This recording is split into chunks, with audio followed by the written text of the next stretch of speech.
While I feel things have improved in recent years, there is still a lot of stigma around mental health.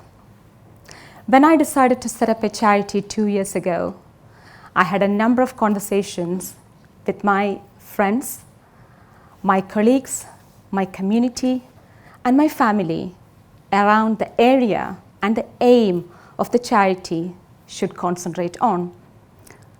I also remembered a lady who I saw every morning when dropping my children off at school. She belonged to the community and she was dropping her children off at the same primary school that my children were going to. She approached me one morning to share that her son was part of a gang. She was really emotional when she spoke to me, and she didn't know who she can talk to about her mental state and the stress and anxiety she was going through. And having 2 young children myself, I could relate to that. And she and her husband came over to UK to have a better life, work for local shops, doing different shifts to make sure that her 2 children have a better life in Croydon, in UK. But she was going through those issues in the community.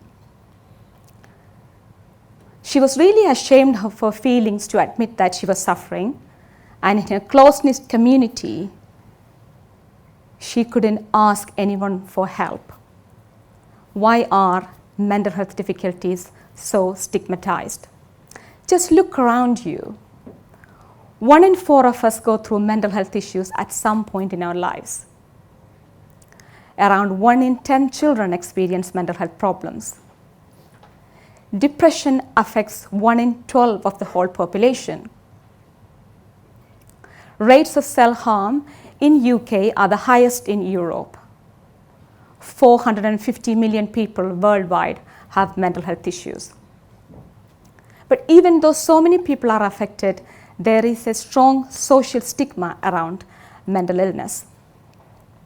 And people with mental health problems, they are affected by the discrimination from the communities. And many people who are affected by mental health, they are discriminated and stigmatized by the society, but not only that, they are discriminated from the family, friends, and also the employers. When you have a mental health issues, it is really difficult to talk about it. So it is really important to come out and reach out to people you trust for the compassion, the love, and the support and the understanding you need. When I look at my personal experience, the period after losing my mom with cancer a number of years ago is the time I never want to go back to. It's 25 years ago, but I still remember those days. I was living in India with my parents and my brother. My mother was the backbone of the house, doing all the housework, making sure that my dad, my brother, and I were taken care of. When we lost her suddenly, we were helpless. We didn't know what to do.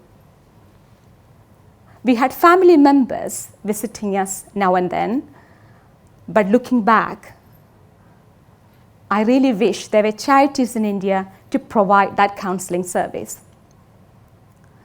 Losing a loved one is one of the most distressing, but unfortunately a common experience we all face. It is life's most stressful event and can cause a lot of emotional crisis. So this is the reason I decided to set up a charity 2 years ago and organizes workshops and campaigns to break through the prejudice and misconceptions to stop people in the communities from having a conversation about mental health. Encouraging people to talk is really important. It is really important to share what the royal family have said after Heads Together, which is a mental health initiative spearheaded by the Royal Foundation of Duke and Duchess of Cambridge and Duke and Duchess of Sussex, was launched to change the national conversation on mental health. And they said, we have seen time and time again that shattering stigma on mental health starts with simple conversations. The charity called Manju Shahul-Hameed Foundation for Mental Health organizes mental health awareness sessions,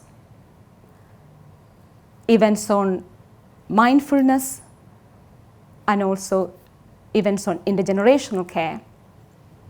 And all the events the charity organizes are for everyone in the community so that no one is discriminated against. And the mental health awareness sessions organized by the charity encourages the participants to share their experiences of stress, anxiety, low mood, and any other mental health conditions if they are willing to. And one thing that shows the impact of the charity is the intergenerational care events that we organize with the students and staff of Croydon College and the veterans in Croydon. Among the participants were this 80-year-old couple. And just before lunchtime, the lady started crying, and we were a bit worried, like, what's going on? So talking to the lady, she said her husband, John, suffers from Alzheimer's disease and dementia, and he hasn't spoken for months. And she was really happy to see him talking to the young people about his army life. And after a couple of months, one of my colleagues saw the lady again in Croydon, and she said, he has never stopped talking, and sometimes she wished she did. And that event gave him his voice back and triggered something in his mind. And that was the impact of that one event, spending that whole day with the young people, sharing his army life, and having that intergenerational conversation has resulted in. Mindfulness is a technique which helps people manage their mental health and also enjoy life more. It describes a way of approaching your thoughts and feelings so that you become more aware of it and react differently to it. And mindfulness is the theme the charity organizes events in Croydon.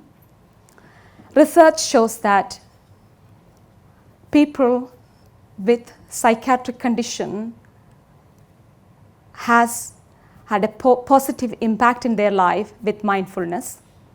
A study by Kevin Chan examined whether mindfulness was related to stigma resistance and in turn life satisfaction among individuals.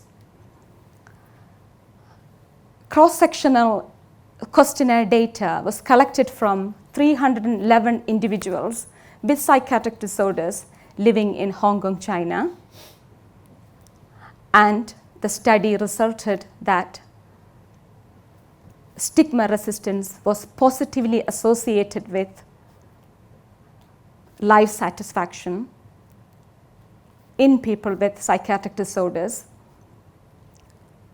and that association can be mediated by self-stigma content and self-stigma process. A report by Center for Mindfulness promotes 5 ways to end stigma around mental health, and those 5 ways are: language matters, be kind, educate yourself, talk about it, and listen and ask. And this was proven, and this is in a report produced by Center for Mindfulness. We have to fight for that much discussed stigma in the communities. And we can only do that by talking about it. we can only do that whether we fight in campaigning, sharing knowledge, or fundraising. We must do that for the benefit of our communities. Thank you for listening.